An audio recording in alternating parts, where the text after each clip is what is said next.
اللہ تبارک و تعالی نے سکون بھی دین میں رکھا ہے اور عزت بھی دین میں رکھی ہے۔ جو آدمی دو گھروں کا مسافر ہوتا ہے وہ پریشان رہتا ہے۔ دنیا میں سب سے زیادہ بے سکون وہ لوگ ہیں جن کے پاس علم ہوتا ہے پر عمل نہیں ہوتا، وہ ضمیر کے قیدی بن جاتے ہیں۔ وہ بیچارے صبح و شام بڑا بولتے ہیں، بڑی باتیں کرتے ہیں، لیکن یوں محسوس ہوتا ہے کہ بڑی تکلیف میں۔ حضرت امام عبدالوہاب شورانی رحمۃ اللہ تعالی علیہ فرمایا کرتے تھے کہ یہ جو مخدوم ہوتے ہیں یہ پریشان رہتے ہیں، خادم بڑے خوش رہتے ہیں۔ یہ جو مخدوم ہوتا ہے نا میری طرح کا، اچھے لوگوں کی بات نہیں کرتا، جن کو نعرے لگوانے کا شوق ہو جاتا ہے، پھول ڈلوانے کا شوق ہو جاتا ہے، یہ بڑے پریشان رہتے ہیں۔ فلانے نے سلوٹ ہی نہیں کیا، پتہ نہیں یہ مجھ سے مطمئن نہیں رہا، اس نے دستبوسی نہیں کی، پریشان رہتے ہیں۔ یہ جو خادم ہوتے ہیں نا یہ سکھی ہوتے ہیں، اس لیے کہ انہیں ٹینشن کوئی نہیں ہوتی، کوئی کرے نہ کرے بات ایک ہی ہے، وہ ان کو کوئی پریشانی نہیں ہوتی۔ آپ لوگ بیٹھ جاؤ، بچے سارے یہ جو آپ کے دائیں بائیں بچے ہیں نا جی، ان کو ڈانٹ کے نہیں، میلاد کی محفل میں تو ڈانٹنا ویسے ہی منع ہے، یہ تو موقع خوشی کا ہے۔ ان کو پیار سے بٹھائیں، بچہ بچہ ہی ہوتا ہے، اور وہ بچہ ہوتا ہے۔ ایک بزرگ کے پاس میں بیٹھا تھا تو ایک آدمی اپنے بچے کو دم کرانے لایا، صبح صبح بچے نے اسکول کی وردی پہنی تھی، کہا صاحب اس کو دم کر دیں، ضد کرتا ہے۔ تو بزرگ موج میں تھے، کہنے لگے کیا کہہ رہا ہے؟ کہہ رہا ہے میں نے اسکولے نہیں جانا۔ تو فرمانے لگے ضد تو تم کر رہے ہو جو کہہ رہے ہو ضرور بھیج لیں، وہ تو کہہ رہا ہے میں نے نہیں جانا، تو ضدی تو تم ہو، اس کو قائل کرو اسکول جانے پہ۔ تو بچوں کو تو قائل کیا جاتا ہے نا جی، اطمینان سے بیٹھیں۔ میں نے چند ایک باتیں کرنی ہیں، آپ کا بڑا خوبصورت پروگرام ہے، انشاءاللہ آگے چلے گا، تو میں کوئی بھی بات انشاءاللہ تعالی وقت گزارنے کے لیے نہیں کروں گا کہ چلو تھوڑی لمبی کر لو، آدھا گھنٹہ ہو جائے گا، بلکہ اعلیٰ حضرت رحمت اللہ نے لکھا ہے جس نے کسی کا وقت ضائع کیا اس نے بھی قیامت میں حساب دینا ہے۔ کیوں ٹائم ضائع کیا؟ جو بات دو جملوں میں ہو سکتی ہے وہ دو جملوں میں ہی کرنی چاہیے، اس کو لٹکانا نہیں چاہیے بہت زیادہ۔ اور ویسے بھی خیر الکلام ما قل و دل، بہترین بات وہ ہوتی ہے جو تھوڑی اور مختصر اور جامع ہو۔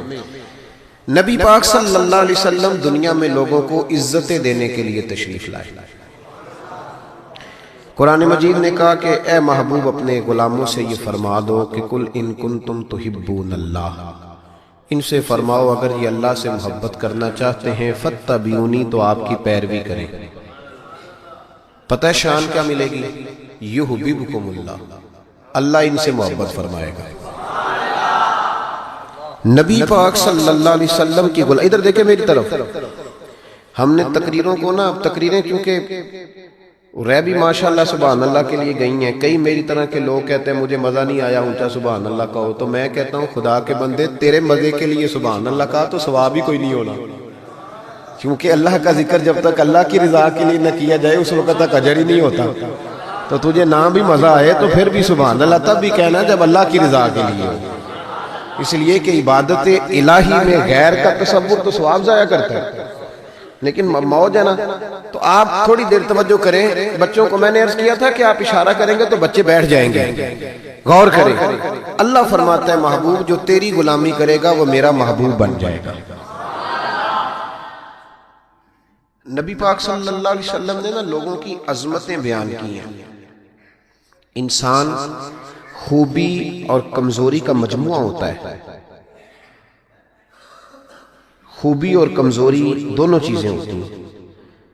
ہمیں بھی حضور نے حکم دیا، جامع ترمذی میں، نسائی میں، طبرانی میں، تینوں جگہ حضرت انس بن مالک کی حدیث موجود ہے۔ حضور نے فرمایا اذکروا محاسن موتاکم، جب تم میں سے کوئی فوت ہو جائے تو اس کی اچھی اچھی باتوں کا ذکر کیا کرو، اس کے محاسن بیان کرو۔ اب کسی صحابی نے یہاں یہ سوال نہیں اٹھایا کہ یا رسول اللہ بندے میں تو خوبی تھی کوئی نہیں، حضور نے یہاں مطلق کہا محاسن موتا، مرنے والے کی اچھی بات ہے۔ اس کا معنی کیا ہے؟ اس کی شرح میں شارحین نے لکھا ہے کہ اللہ نے کوئی مسلمان ایسا پیدا ہی نہیں کیا جس میں کوئی خوبی نہ رکھی ہو۔ اب ایک حدیث اس پر بخاری کی سن لیں، نبی پاک علیہ السلام نے فرمایا اپنی بیوی سے بغض نہ رکھو، اپنی بیوی سے اگر تمہیں اس کی ایک عادت ناپسند ہے تو اس عادت پر غور کرو جو تمہیں پسند ہے.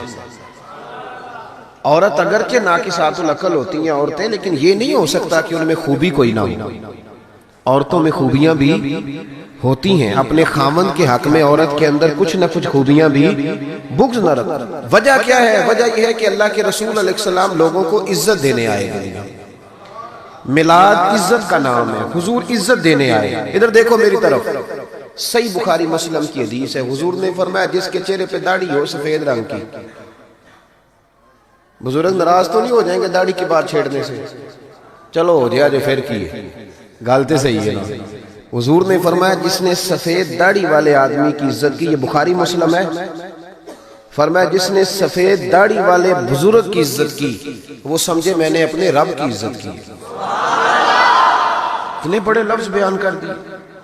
اور ترمذی شریف کے لفظ یوں ہیں، محبوب پاک علیہ الصلوۃ والسلام نے فرمایا جب سفید داڑھی والا بندہ قبر میں جاتا ہے، اللہ کرے نا ہمیں داڑھی کی توفیق بھی ملے.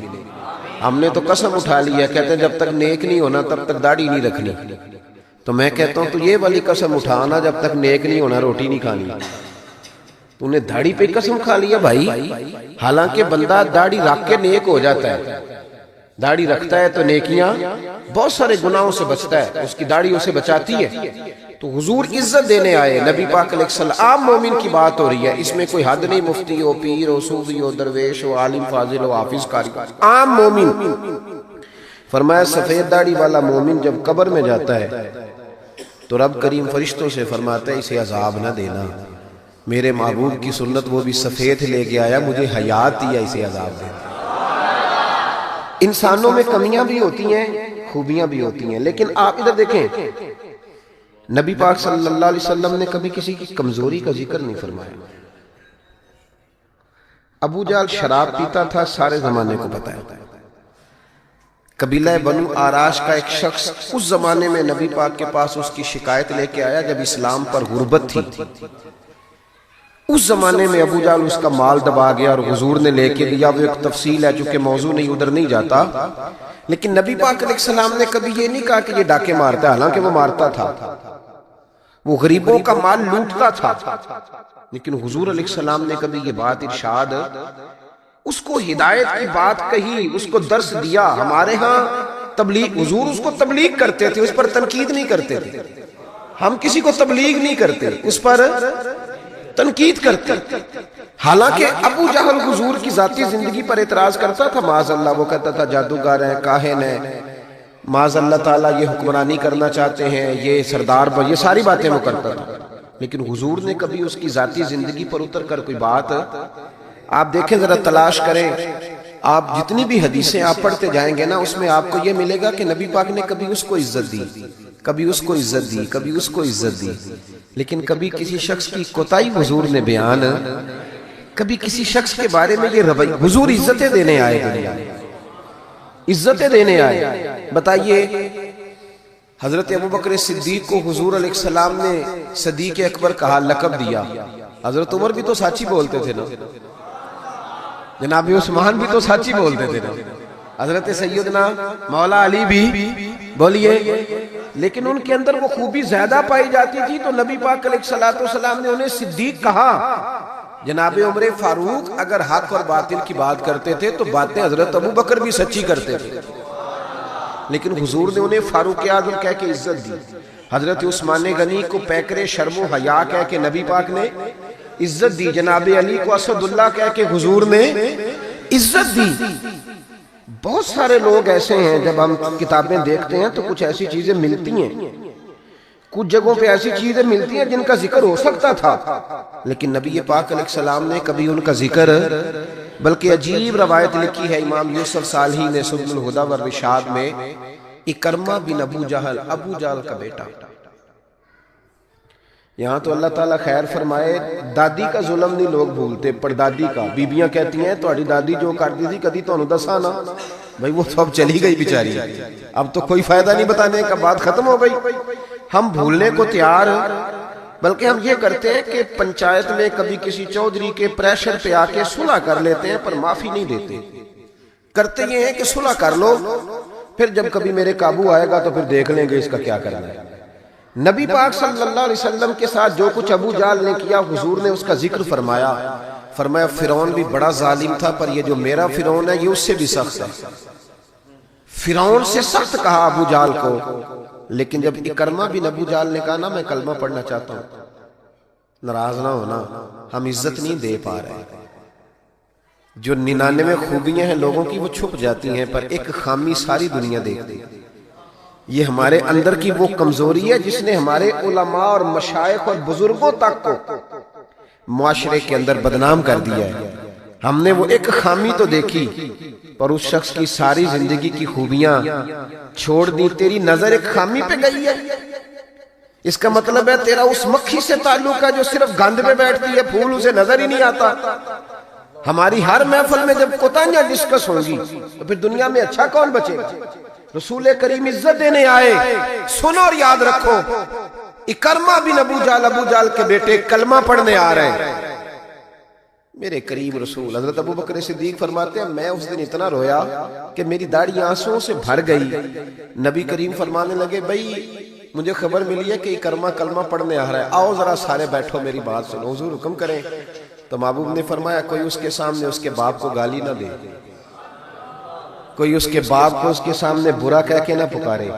کوئی یہاں ایک اور بات بھی کرنی بڑی ضروری سمجھتا ہوں, جو پکا بے ایمان کافر تھا, بے ایمان, جب حضور نے منع کر دیا کہ اس کے بیٹے کو تکلیف ہوتی ہے, جس کا کفر نص قطعی سے ثابت ہے ان الذین کفروا سواء علیہم انذرتهم ام لم تنذرهم لا یؤمنون. اس آیت کی تفسیر میں جہاں بھی آپ کھولیں گے پہلا نام ابو جہل کا ملے گا جس پر نص آ گئی کہ اس کی قسمت میں کفر ہے.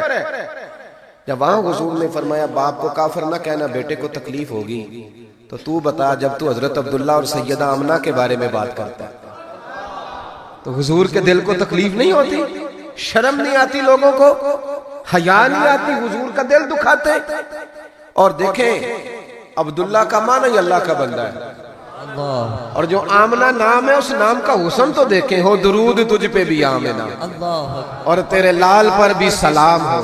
تو تھوڑا آپ بھی پہچانا کریں, جو تیری اماں کو برا کہے تو سلام نہیں لیتا, اور جو نبی پاک کی اماں کے بارے میں بات کہتا ہے تو کہتا ہے مولوی صاحب رال مل کے رہنا چاہیے. عجیب بات ہے نا تیری. اس بندے سے سلام لینے, اس سے گلا ملا لے جس کے سینے میں نبی پاک کے والدین کے بارے میں بغض چھپا ہوا, اس شخص سے سینہ ملائیں. تھوڑا سا سوچا کریں ہمارا کسی سے جائیداد کا کیا رٹا ہے. تو یاد رکھیں اکرمہ جب آ رہے تھے تو نبی کریم علیہ السلام نے فرمایا کوئی اسے اس کے باپ کو اس کے سامنے برا نہ کہے. حضرت ابو بکر صدیق کہتے ہیں پھر حضور نے فرمایا کوئی اس کے باپ کا کفر نہ گنوائے, کوئی اس کی زیادتیوں کا ذکر نہ کرے, کوئی اس کے بارے میں کوئی آیت نہ پڑھے, کوئی میرا قول نہ دہرائے. حضرت سیدنا ابو بکر صدیق فرماتے ہیں میں رونے لگا تو مجھ سے حضرت ابو دردہ کہنے لگے آپ کیوں رو رہے ہیں؟ تو میں نے کہا میں رو رہا ہوں محبوب کی رحمت للعالمین پہ کہ محبوب یہ کس کے استقبال کی تیاریاں کرا رہے ہیں, انہوں نے ساری زندگی تکلیف دی, کن کے استقبال؟ خدا را ساری.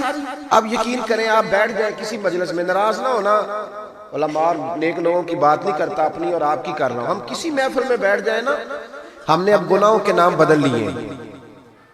جھوٹ کا نام ہم نے بہانہ رکھا ہے, میں بہانہ کر چڑھیا سے, حالانکہ سچی بات کیا ہے جھوٹ بولا. اور یہ غیبت کا نام ہم نے بدل کے گپ شپ رکھا ہے, تھوڑی دیر گپ شپ کریں. وہ گپ شپ کیا ہے؟ بڑے بڑے مذہبی لوگ میری طرح کے جبہ و دستار, وہ ساتھ والی اتنا اپنی جماعت کی تبلیغ کرنا ضروری نہیں سمجھتا جتنا ساتھ والی جماعت پہ تنقید کرنا ضروری سمجھتا. یوں لگ رہا جیسے مقابلہ چل رہا ہے مذہبی لوگوں کا آپس میں, ہر آنے والے کو اور ہر ملنے والے کو اور ہر جس آدمی کا نام ہے اس کی کوئی نہ کوئی کوتاہی تلاش کر کے رکھنا ہمارا وتیرہ بن گیا ہے. اس مزاج کو بدلنا پڑے گا. جب یہ مزاج بدلے گا تو معاشرے میں حسن پیدا ہوگا. میری طرح جو آدمی بھی تھوڑا سا ممبر پہ بیٹھنے لگتا ہے وہ کہتا ہے میں ہی دین کا کام کر رہا ہوں. جو جماعت بھی کام شروع کرتی ہے کہتے ہیں صرف ہم نے کیا. بھئی تم نے کیا تو تم سے پہلے غیر مسلم سے سارے, تمہیں کیسے پتا چلا یہ دین ہے؟ تھوڑا تھوڑا نرمی پیدا کریں, رویوں کو ٹھنڈا کریں, اپنے ماحول کے اندر وہ حسن پیدا کریں. رسول پاک دنیا میں عزت دینے آئے. کنز الاموال کی حدیث سنیں, حضرت عائشہ صدیقہ رضی اللہ تعالیٰ عنہ حدیث کی راوی ہیں، کہتے میں بیٹھی تھی حضور کی بارگاہ میں، دوپہر کا وقت حضور کے کیلولا کا وقت ہوتا تھا، اس وقت صحابہ نہیں آتے تھے، حضور دوپہر کو تھوڑا آرام کرتے۔ اب تو ہم بڑے بہادر ہیں نا، بالخصوص محفلوں کے لوگ بڑے بہادر ہیں، بڑے دلیر لوگ ہیں، 3 بجے سو کے بھی فجر جماعت سے پڑھ لیتے ہیں، یہ دلیری ہے نا جی۔ حالانکہ بڑا مشکل ہوتا ہے 1-2 بجے سو کے سویرے فجر کی نماز ہے، لیکن میں دلیر سمجھتا ہوں کہ جو بندہ 2 بجے سوئے پھر فجر پڑھ لے، یہ اس کی دلیری ہے۔ یا پھر شب زندہ دار ہوتے ہوں گے، ساری رات جاگتے ہوں گے، یہی ہو سکتا ہے۔ نبی کریم علیہ السلام عشاء کے بعد سو جاتے تھے اور پسند کرتے تھے عشاء کے بعد سونا۔ فجر میں حضور تہجد کے وقت بیدار ہوتے تھے، تہجد پڑھنا حضور کی دائمہ اور متواترہ سنت ہے۔ دعا کرو میلاد کی محفلوں میں تہجد کے فضائل بھی بیان ہونے شروع ہو جائیں، آمین تو کہہ دو۔ یہ بھی نبی پاک کی سنت ہے، مٹھائی کھانا صرف حضور کی سنت نہیں، تہجد کی نماز دائمہ متواترہ سنت ہے نبی پاک علیہ السلام، ہمیشہ پڑھی نبی کریم۔ تو صبح جلدی اٹھ جاتے تھے۔ اب نیند کی وہ جو کمی انسانی طبیعت میں رہ جاتی ہے، اس کے لیے امت کے لیے اس صبح چھوڑنے کے لیے حضور دوپہر کو آرام کرتے ہیں۔ حضرت عائشہ صدیقہ رضی اللہ تعالیٰ عنہ فرماتے ہیں اس وقت بالعموم صحابہ نہیں ملنے آیا کرتے۔ سمجھ آ رہی ہے میری بات؟ صحابہ اس وقت ملنے نہیں آتے تھے، ان کو پتا تھا یہ حضور کے آرام کا وقت ہے۔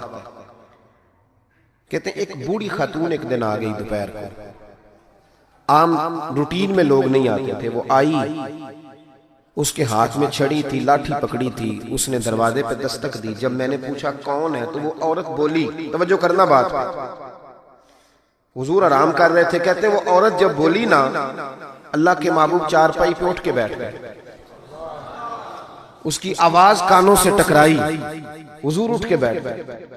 دروازہ کھولا، وہ خاتون اندر آئی تو بڑی دنیا آتی تھی، پر جس انداز میں نبی پاک نے اس کا استقبال کیا ایسا کم ہوتا۔ حضور کھڑے ہو گئے، پھر محبوب پاک نے بٹھایا، پھر حضور علیہ السلام کی میں آنکھوں کا حسن اور روشنی دیکھ کے اندازہ کر رہی تھی کہ اس کے آنے سے حضور بڑے ہی زیادہ خوش ہیں، نبی پاک بڑے خوش ہیں۔ اللہ کے محبوب نے کھجوریں دی، سرکہ دیا، دیر تک حضور ان کی باتیں سنتے رہے۔ حضرت عائشہ صدیقہ کہتی ہے محب ہو کے محبوب نے، کنز المال میں حدیث موجود ہے، محب ہو کے محبوب نے باتیں سنی، تسلی سے باتیں سنی، خوش ہو کے سنی۔ 2 قسم کے مہمان آتے ہیں نا، ایک مہمان فون کرتا ہے تو بندہ کہتا ہے میں کوئی نہیں گھر، پھر کبھی آنا، اور ایک مہمان ایسا ہوتا ہے جسے بندہ کہتا ہے اتنی بھی جلدی کیا ہے، ذرا ٹھہر جائیے، تھوڑا رک جاؤ، چائے بن رہی ہے۔ کس میں ہوتی ہیں مہمانوں؟ کچھ مہمانوں سے دل لگا ہوتا ہے، دل کرتا ہے بیٹھے رہے، ذرا تھوڑا اور بیٹھے، یار تو نہ جایا کر، تو بیٹھا رہا کر۔ ہوتے ہیں کچھ لوگ، دیر تک نبی کریم علیہ السلام نے بات سنی، اور کیا بات ہے، جناب عائشہ صدیقہ کہتی ہیں دل حضور کا لگا، میں نے دیکھا تو میں بڑی مطمئن تھی۔ اس خاتون نے کہا کہ اب میں نے جانا ہے، لگ رہا تھا کہ حضور چاہتے ہیں ابھی رکے، لیکن اس نے جب کہا نہ جانا ہے تو حضور نے فرمایا ٹھیک ہے۔ جب وہ جانے لگی تو حضور نے تحائف جمع کیے اور جناب بلال حبشی کو فرمایا ان کے ساتھ جاؤ اور چھوڑ کے آؤ۔ جناب عائشہ صدیقہ رضی اللہ تعالیٰ عنہ فرماتی ہیں پھر وہ دیکھیں حضور عزت کس طرح دیتے ہیں، کہتے ہیں وہ خاتون چلی گئی، میرا خیال تھا کہ حضور اب مسجد جائیں گے، جب رات کو آئیں گے نا بعد از عشاء تو پھر پوچھوں گی حضور یہ کون تھی، لیکن محبوب تو گئے نہیں، لیٹ گئے۔ میں اٹھ کے قدموں میں بیٹھی تو حضور کی مقدس آنکھیں کھلی ہوئی، میں نے عرض کی حضور یہ کون خاتون تھی، اور میں نے آپ کو تھوڑا انفرادی دلچسپی لیتے دیکھا، حضور کون تھی؟ جب میں نے پوچھا تو حضور کی آنکھوں میں آنسو چمکنے لگے، حضور اٹھ کے بیٹھے اور فرمانے لگے عائشہ یہ میری پہلی زوجہ خدیجہ الکبریٰ کی سہیلی تھی، یہ خدیجہ کی سہیلی تھی، اور فرمایا جب ہم مکے میں رہتے تھے تو یہ آیا کرتی تھی، خدیجہ اس کا پرتک پاک استقبال کرتی تھی، اسے کھجوریں کھلاتی تھی، دودھ پلاتی تھی، پھر یہ باتیں سناتی تھی تو خدیجہ اس کی باتوں کا جواب دیتی تھی۔ فرمایا آج اس کی آواز کانوں سے ٹکرائی ہے تو ساری یادیں پھر سے تازہ ہو گئی ہیں۔ فرمایا میں نے اس کے ساتھ وہی سلوک کرنا چاہا ہے جو فاطمہ کی اماں کرتی تھی، میں نے وہی عزت دینی چاہیے جو وہ دیتی تھی۔ اور حدیث کا آخری جملہ اتنا شاندار ہے کہ اس جملے کو یاد کر لیں تو دستور بن جائے ہمارے لیے۔ محبوب نے فرمایا عائشہ حسن العہد من الایمان، تعلق اچھے طریقے سے نبھانا یہ بھی ایمان کا حصہ ہے۔ حسن العہد من الایمان، اچھے طریقے سے تعلقات نبھانا، وعدے نبھانا، عہد نبھانا، یہ بھی ایمان کا حصہ ہے۔ بھائیو، حضور نے عزت دی، نبی کریم نے وقار دیا، حضور ہر آنے والے کو عزت دیتے، احترام کرتے۔ ہمارے ہاں ایک بات چلتی ہے، میری طرح جو لوگ پیر کہلانے لگتے ہیں یا مولوی کہلانے، ان کا ایک بات چلتی ہے، کہتے ہیں میں کیسے جاؤں، میں تو کنواں ہوں تو پیاسے خود آئیں، میں خود جاؤں جا کے کسی کو۔ ہمارے ہاں بھی اشتہار چھپتے ہیں، دروازہ دستک دے کے کوئی دعوت نہیں دیتا کہ آج محفل ہے آ جانا، یہ رواج نہیں ہے ہمارا۔ حالانکہ اشتہار چھپانا تو بدعت ہے، چلو بدعت حسنہ کر لیں، یہ الگ بات ہے کہ اس والی بدعت پر مولوی کوئی نہیں بولے گا، چونکہ سب کے نام لکھے ہوتے ہیں نا، ان کے بھی لکھے ہوتے ہیں، لہذا اس بدعت کا ذکر نہیں کرتے۔ حالانکہ حضور کے زمانے میں اشتہار، صحیح بات کہہ رہا ہوں، اس کا نام نہیں لیں گے، چونکہ ان کا بھی موٹا کر کے لکھا ہوتا ہے نا اشتہار پہ نام، تو فائدہ ہے، اس کا ذکر نہیں کریں گے۔ اشتہار چھاپنا تو بدعت ہے، چلے بدعت حسنہ صحیح، دروازے پہ جا کے دین کا پیغام دینا یہ تو حضور کی سنت ہے، لیکن وہ شان میں کمی آتی ہے نا، وہ کیسے کو جائے، کہتے ہیں جی ہم جناب کنویں ہیں تو پیاسے خود آئیں، تو نبی پاک نے تو یہ فلسفہ نہیں بیان کیا، حضور تو طائف چلے گئے تھے، حضور تو تبوک چلے گئے تھے، نبی پاک سے بڑا کنواں بھی کوئی ہو سکتا ہے؟ اے ساقی تیری خیر تیرے میں کدے کی خیر، ایسی پلا کہ جس کا نشہ عمر بھر رہے، ایسا بھی کنواں کوئی ہو سکتا ہے؟ لیکن موج ہے نا ہماری، ہم ان باتوں میں اڑ گئے۔ اس کا نقصان یہ ہوا ہے کہ وہ جس کا شوق ہوتا ہے وہ تو آ جاتا ہے، لیکن سب کا شوق نہیں ہوتا، کچھ کا شوق بنانا بھی پڑتا ہے، اس کے دروازے پہ جانا بھی پڑتا ہے۔ تو نبی رحمت سید عالم صلی اللہ تعالی علیہ وآلہ وسلم لوگوں کو عزت دیتے، حضور وقار دیتے، آنے والے کا اکرام کرتے۔ حضرت ابوبکر صدیق رضی اللہ تعالیٰ عنہ فرماتے ہیں مجھے ایک بڑا دکھ تھا، میرے بچے بھی مسلمان تھے، پوتے بھی مسلمان تھے، نواسے بھی حضرت صدیق اکبر کے جناب عبداللہ ابن زبیر سے آبی ہوئے، نواسے تھے۔ فرماتے ہیں کہ میری ساری نسلیں مسلمان تھی، دل کرتا تھا میرے ابا جی بھی کلمہ پڑھ دیں، ان کا نام تھا ابو قحافہ، وہ کلمہ نہیں پڑھتے تھے اور آنکھوں سے نابینا تھے، اور باپ ہی ہوتا ہے نا۔ جس دن حضرت ابوبکر صدیق رضی اللہ تعالیٰ عنہ ہجرت کے وقت آئے ہیں نا، تو کہتے ہیں گھر کے اندر ایک چھوٹا سا گڑا بنایا ہوا تھا، ٹویا، اس میں اشرفیاں دینار رکھتے تھے اور اوپر میں کوئی موٹا کپڑا ڈال دیتا تھا۔ فرماتے ہیں جس دن میں نکلنے لگا تو میرے پاس بہت زیادہ پیسے تھے، میں نے سارے نکال لیے اور چھوٹے چھوٹے روڑے ڈال دیے، اوپر میں نے اسی طرح بوریا ڈال دیا، اور جناب اسماء سے کہا کہ ابا جی نے پوچھا نا کہ ابوبکر سارے پیسے تو نہیں لے گیا؟ دادے پوتیوں کے بھی بڑے سگے ہوتے ہیں نا، پوتریاں بھی کچھ چھڑے آ کے سارے لے گیا، پوچھا نا سارے تو نہیں لے گیا؟ تو تم چپ رہنا، وہ خود اٹھ کے جائیں گے نا تو اوپر ہاتھ لگائیں گے تو ان کو احساس ہوگا پیسے ادھر ہی ہے، یہ حکمت ہے۔ اتنا وہ خیال کرتے تھے لیکن کلمہ نہیں پڑھتے تھے۔ حضرت ابوبکر صدیق کہتے ہیں میرا بڑا دل کرتا تھا وہ کلمہ پڑھے۔ ایک دن وہ بول ہی پڑے ہجرت مدینہ کے بعد، کہنے لگے ابوبکر میں مان گیا ہوں تیرے رسول واقعی سچے، چل یار مجھے لے چل میں بھی مصطفیٰ کا کلمہ پڑھا۔ حضرت ابوبکر فرماتے ہیں میری تو عید بن گئی کہ میرا تو گھر بن گیا نا، اب میرے ابا جی بھی وہاں آ گئے جہاں سارا گھرانہ کھڑا تھا، کہا کلمہ پڑھنا چلو۔ کہتے میں نے اپنے والد کا ہاتھ پکڑا اور آج جس طرح پکڑا مجھے مزہ آ گیا۔ سنو اور یاد رکھنا، ہمارے لیے تو مشکل ہو گیا ہے، ہم عزت لینے کے قائل ہیں، دینے کے نہیں۔ کہتے ہیں جب میں مسجد نبی میں حضور کو لے کے آیا، اپنے والد کو لے کے آیا نا حضور کی بارگاہ میں، نبی کریم منبر پہ بیٹھے تھے، ابھی کلمہ پڑھا نہیں، پڑھنے آئے ہیں۔ کہتے ہیں حضور منبر پہ بیٹھے تھے، میں اپنے نابینا اور بوڑھے والد کو لے کے آیا، نبی کریم اٹھ کے کھڑے ہو گئے۔ کسی کو عزت دینے سے عزت بڑھتی ہے، کم نہیں ہوتی۔ کوئی عرض نہیں، کوئی عرض نہیں، اگر آپ ابا جی کے آنے پہ کھڑے ہو جائیں تو اپنے ابا جی ہیں، کوئی مسئلہ نہیں، کوئی عرض نہیں۔ اگر قاری صاحب جو مسجد کے امام ہے، چلو ہم سے تنخواہ ہی لیتے ہیں، پر قاری صاحب کو نہ دیکھو، اس منبر کو دیکھو جس منبر پر وہ بیٹھتے ہیں۔ کوئی مسئلہ نہیں بھائی، ٹھیک ہے تو چودھری صحیح، ہم تو قاری صاحب کو سوٹ بھی 27ویں کو دیتے، کیوں پلا 27ویں تے دیندے ہو نا اتنے بھی، اس واسطے کہ کدے سواں کے پا نہ لین، کیونکہ 27ویں تو بعد درزی پڑھدا ہی کوئی نہیں، تو کہندے ساڑھے نال دا پا لیا تے نال رل جائے گا، اس کو وہ والا نہیں دینا، 27ویں پہ دیتے۔ کس کس بات کا ذکر کیا جائے؟ عزیز دوست یاد رکھ اور سمجھ. اور اب تو پیروں سے بڑا شکوہ ہے. بہت سارے پیر بھی کہتے ہیں مولویاں کول کی ہے. میں کہ خدا دے بندہ جڑا مولوی ہوندا ہے اودے کول ہی تو سارا کچھ ہوندا ہے. انما یخشی اللہ من عبادہ العلماء. اللہ کریم فرما رہا ہے کہ جو میرے عالم بندوں میں سے عالم ہے وہ اللہ سے ڈرتے ہیں. تو کس قسم کی بات کر؟ بہرحال یہ عنوان نہیں ورنہ اس پہ بات کرتا. نبی کریم اٹھ کے کھڑے ہوئے تو حضرت صدیق اکبر عرض کرنے لگے یا رسول اللہ میرے والد کلمہ پڑھنے آئے. یہ لفظ ساری زندگی یاد رکھنا بھولنا نہ. عرض کی حضور ابا جی کلمہ پڑھنے آئے. توجہ ہے میری بات پر؟ کلمہ پڑھنے آئے ہیں. پتہ ہے میرے محبوب نے کیا فرمایا؟ نبی کریم فرمانے لگے ابو بکر یہ بوڑھے بھی تھے, نابینا بھی تھے, بیمار بھی تھے. اگر ان کا ارادہ بن گیا تھا تو مجھے بتاتے, میں گھر آ کے انہیں کلمہ پڑھا دیتا. نعرہ تکبیر, دونوں ہاتھ اٹھا کے نعرہ رسالت, تاجدار ختم نبوت, تاجدار ختم نبوت.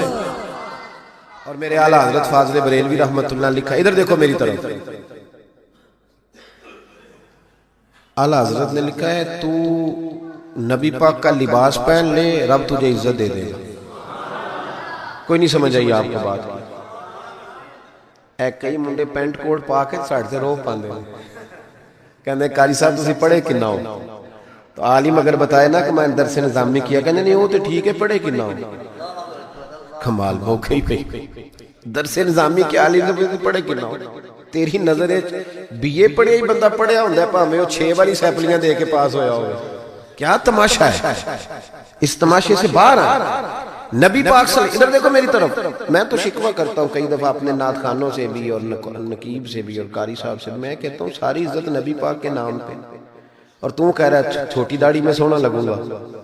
میں کل حدیث پڑھ رہا تھا بخاری سے, حضرت ابو معمر رضی اللہ تعالیٰ عنہ نے حضرت خبیب سے پوچھا کہ نبی پاک زور اور عصر کی نمازوں میں قرات کرتے تھے؟ ادھر دیکھو میری طرف. زور اور عصر میں قرات کرتے تھے؟ حضرت خبیب کہنے لگے کرتے تھے. کہ آپ کو کیسے پتہ ہے؟ کہنے لگے جب میں نماز پڑھتا تھا تو حضور کو چھپ چھپ کے دیکھا کرتا تھا. اور اگلے لفظ سنو, کہنے لگے زور اور عصر میں میں نے حضور کی داڑھی کو ہلتے دیکھا ہے.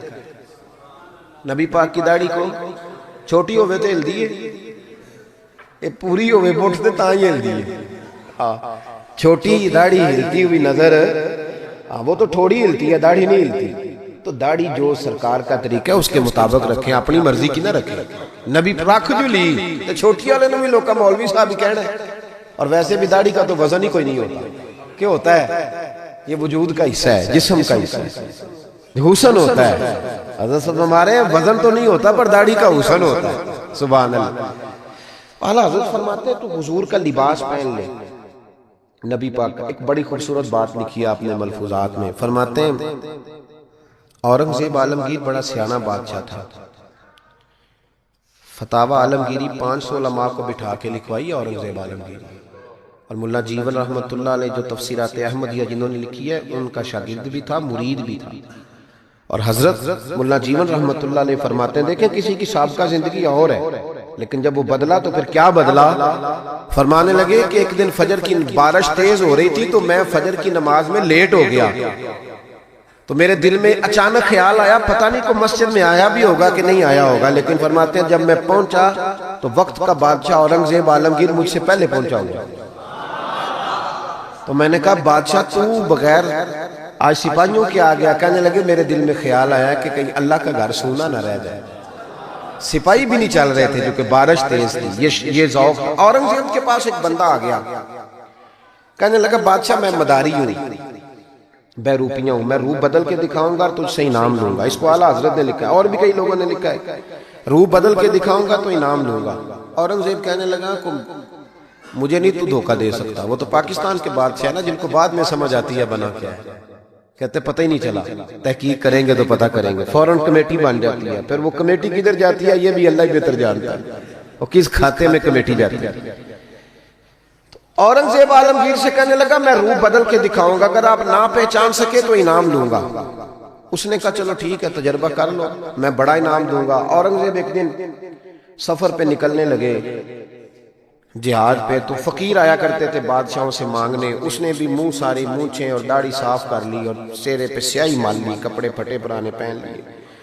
بادشاہ گھوڑے پہ گزرنے لگا تو بھکاریوں نے اپنے اپنے پیالے آگے کیے، اس نے کسی کو 5 روپے دیے، کسی کو 2 دیے۔ جب بہروپی آیا تو اورنگزیب نے 10 روپے دیے، کہنے لگا تیرے آنے جانے کا کرایہ میں نے تجھے پہچان لیا، کچھ کر کے آ اگر کچھ کرنا ہے تو۔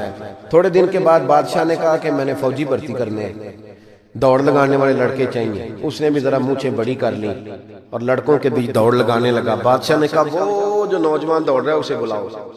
اس کو بلایا تو کہنے لگا یہ 10 روپے لے، تیرے آنے جانے کا کرایہ میں نے پہچان لیا۔ کچھ دنوں کے بعد بادشاہ نے کہا ٹیچر چاہیے بھرتی کرنے ہیں، تو اس نے بھی جنا کیپ پہن لی، سمجھ لے مثال دے رہا ہوں، اچکن شچکن شیروانی پہن لی، چھڑی پکڑ لی، مونچھیں بڑھا لی، آ گیا۔ 2-3 بندوں کا انٹرویو ہوا، اس کی باری آئی تو اورنگزیب کہنے لگے 10 روپے دے لے اور نکل جا، میں نے تجھے دلیل کیا ہے؟ حضور نے فرمایا اتقوا فراست المومن فإنه ينظر بنور اللہ، او کما قال نبی صلی اللہ علیہ وسلم، رواہ ترمذی۔ محبوب فرماتے ہیں مومن کی فراست قلبی سے ڈرو، وہ اللہ کے دیے ہوئے نور سے دیکھا کرتا ہے۔ بادشاہ پہچان لیتا۔ قصہ مختصر کے 2 سال بیت گئے، بس بات بھی سمیٹ رہا ہوں میں اپنے، 2 سال بیت گئے، 2 سال۔ بادشاہ ایک سفر پہ جا رہا تھا، فوج ساتھ تھی، 10,000 کا لشکر تھا۔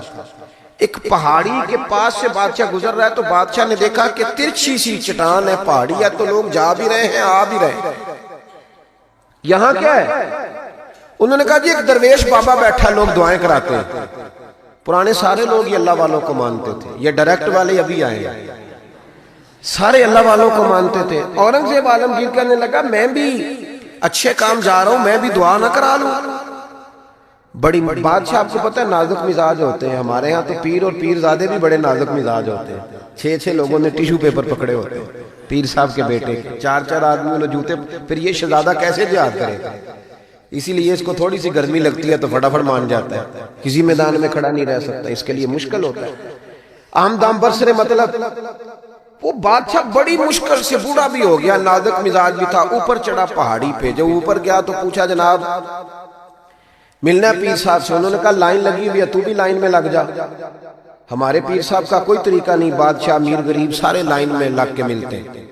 بادشاہ لائن میں لگ گیا، 50 آدمی کھڑے تھے، اب 50 کے بعد باری آئی، عطایات کی حالت میں بابا جی کے آگے بیٹھ گیا، بابا جی کا جبہ کبہ دستار، میں جہاد کے لیے جا رہا ہوں۔ بزرگوں نے ہاتھ اٹھائے، دعا مانگی، پھر 2-3 نصیحتیں بھی کر دیں کہ بیٹا دیکھنا اگر کسی وجہ سے خدا نہ خواستہ ناکامی ہوئی تو مایوس نہ ہونا، کامیابی ملی تو تکبر نہ کرنا، اور تھپکی دی۔ بادشاہ الٹے قدم جب غار سے نیچے اترا تو پلو جاڑ کے کھڑا ہو گیا، کہنے لگا آج نہیں نہ پہچانا تو نے، لا میرا انعام، آج نہیں نہ پہچانا۔ بادشاہ کہنے لگا آج تو مروا دیا یار تو نے، کہاں میں چڑھا کہاں میں رکا، تھک گیا، گرمی کتنی ہے، بہرحال مزہ آیا۔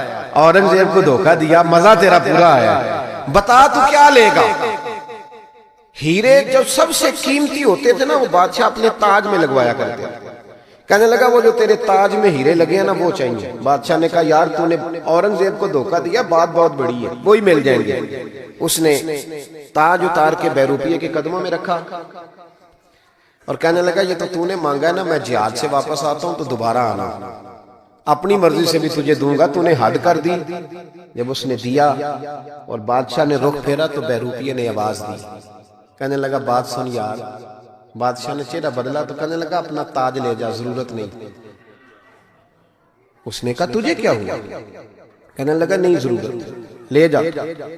بات کیا ہے، 2 سال ہو گئے تجھے محنت کرتے، تو نے کتنے روپ بدلے اور آج ملا ہے تو کہتا ضرورت نہیں۔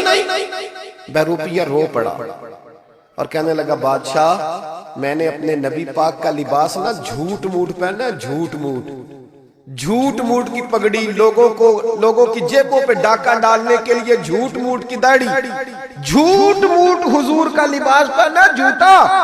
اور تیرے جیسے بادشاہوں کے تاج میرے قدموں میں آ گئے ہیں، اگر میں سچ مچ رسول اللہ کا غلام بنوں گا تو اللہ کتنی شانیں عطا فرمائے، سچ مچ بنوں گا تو رب کیا دے گا۔ بہلتے کس جگہ جی اپنا بہلانے کہاں جاتے، تیری محفل سے اٹھ کر تیرے دیوانے کہاں جاتے، خدا کا شکر شمع رخ لیے آئے ہو محفل میں، اگر پردوں میں چھپے رہتے تو پروانے کہاں جاتے، خدا آباد رکھے سلسلہ یہ تیری نسبت کا، وگرنہ ہم بھری دنیا میں پہچانے کہاں جاتے۔ اور اعلیٰ حضرت فرمانے لگے فرشتے بھی کرتے ہیں تعظیم میری، فدا ہو کہ ان پر یہ عزت ملی ہے۔ عزتیں دروازہ رسول پہ ہیں۔ باقی کو شخص کہتا ہے میں دولت کے بل بوتے پہ عزت حاصل کر لوں تو وہ تیری دولت کی عزت ہے، تیری ذات کی نہیں۔ جو کہتا ہے میں کرسی کے بل بوتے پہ عزت حاصل کر لوں تو میاں جب تک تو کرسی میں ہے تب تک تیری عزت ہے۔ جو شخص کہتا ہے میں کسی کے 7 لاکھ کی عزت حاصل کر لوں تو اس کی ذاتی ایک عزت ذاتی ہے، وہ کون سی؟ جو رب رسول عطا کرتا ہے۔ اس عزت کی طرف سفر کریں، ان کے طریقے کے مطابق چلیں۔ میلاد شریف کا مہینہ آ رہا ہے، آج تو ویسے بھی 28 سفر ہے، حضرت سیدنا امام حسن رضی اللہ تعالیٰ عنہ کا یوم شہادت۔